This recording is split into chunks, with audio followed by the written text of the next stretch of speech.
It's something you don't see often, so it was exciting when they approached us about the idea of tapioca, because it's pretty unique and it tastes delicious. What's your favorite flavor?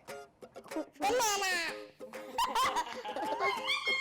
Hi, I'm Elise. I'm 7 years old. We're entrepreneurs and we have our own tapioca business. So for the summer, we wanted to do something interesting for Elise to learn. She was passionate about baking and cooking. We asked her, what's your favorite dessert? And she said the tapioca pudding. We first met Elise and her parents here at Alfalfa. They were customers of ours and were always really friendly.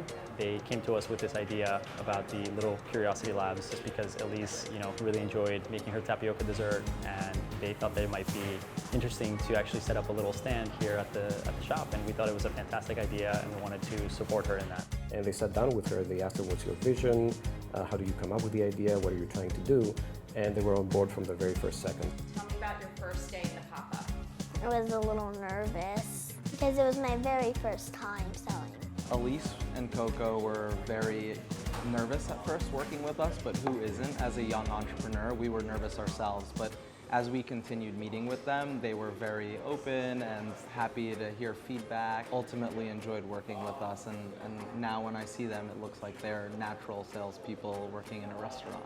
We want to build little curiosity labs, which is like an incubator for young entrepreneurs. We test the methodology with Elise, and then we standardize it for other parents to do the same with their kids. And they can execute the same ideas or similar ideas, just to see how best we can help parents teach their kids entrepreneurship. She saw how difficult it is to run a business. She thought that, oh, let's do a tapioca stand and it will just happen tomorrow. She saw that it took months. She had to think about many different things, math, different scenarios, pricing, all that stuff. And in the end, when she was executing it, it was very interesting to see her interact with customers.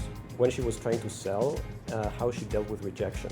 That rejection, initially, it embarrassed her, it really bothered her. But when she did it 100 times in one day, at the end of the day, she was like a natural. It was just nothing. Hello, would you like to try a sample? As a woman, as a mom, I want to show her that nothing in life comes easy, but you actually have to work for it. And when you work for it, the most rewarding thing at the end of the day is when it's yours, people are giving you feedback, and the pride of that accomplishment. Two banana? Try one of each. Sure. Elise now has a sense of the worth of money, how hard it is to make that money, and more importantly, what she chooses to do with it. Thank you for buying. Hope you enjoy. Do you think you're going to continue to grow the business, eventually sell it to the public? I'm going to try and sell it at Whole Foods and other places so that people can try it. That's amazing. It's been a fun family project.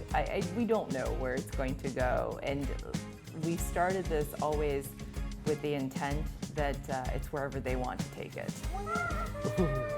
Not like that. Not like